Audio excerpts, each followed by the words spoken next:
Jacob Zuma's secret letter to Russia has been revealed.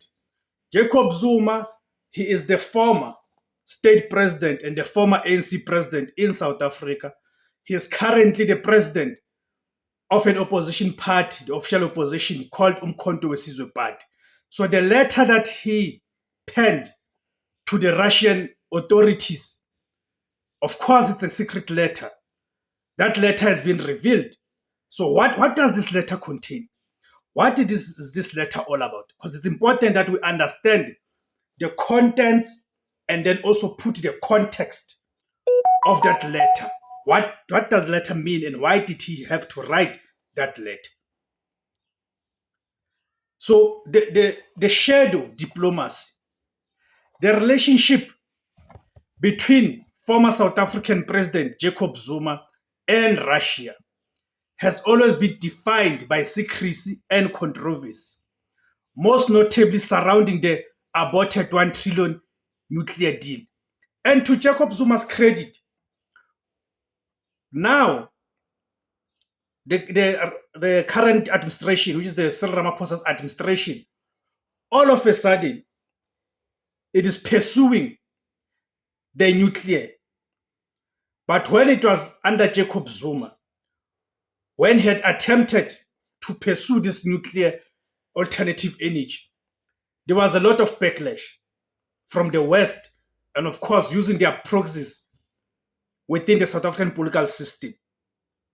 So, but the latest revelation of a secret letter from Zuma to Russia has once again exposed his pattern of engaging in high-stakes shadow diplomacy outside official government channels. You remember the Morocco saga? It was about what? Around June, which ultimately, of course, led to the falling out of the likes of Floyd Shibambu, who at the time was still the Secretary General of the Umkhonto weSizwe Party. Still remember that Jacob Zuma went to Morocco and all of a sudden supported Morocco against the people of Western Sahara. Okay? So Zuma now, he seems to be engaging a lot in these activities. So again, has exposed this pattern of engaging in high-stakes shadow diplomacy outside official government channels.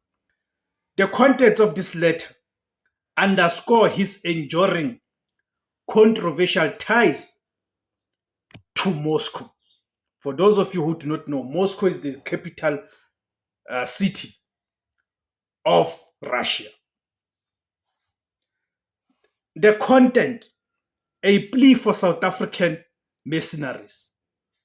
Most recent disclosure, reported in November 2025, revealed that Jacob Zuma penned a letter addressed to the Russian Minister of Defense, Sergei Shoigu, at the time of reporting.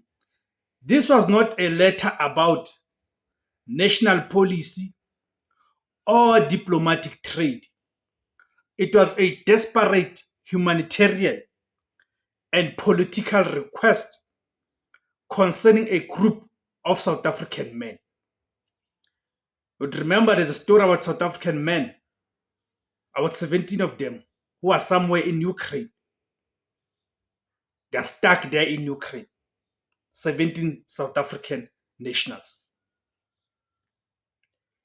The letter reportedly asked the Russian government to intervene and remove a group of approximately 17 South African men from the combat zone in Ukraine. These men were reportedly misled into signing infantry contracts in Pskov, near the border with Estonia, and found themselves fighting on the Russian side. Zuma's intervention, allegedly orchestrated with the help of his daughter, Duduzile Zuma, bypassed the South African government and the Department of International Relations and Cooperation, known as DECO, meaning this letter did not comply. The political context, the legacy of secret deals. While the subject matter of the letter, rescuing citizens, was humanitarian, the method of secret personal communication with the major foreign powers defense ministry is highly significant. It fits a pattern of conduct that defined Jacob Zuma's presidency when he was still president of the country. The most famous example, it is the nuclear deal. High-placed sources previously revealed that Zuma personally negotiated the details of the 1 trillion nuclear power agreement directly with President Vladimir Putin on the sidelines of BRICS summits, often without the knowledge of the ANC's National Executive Committee or key cabinet ministers.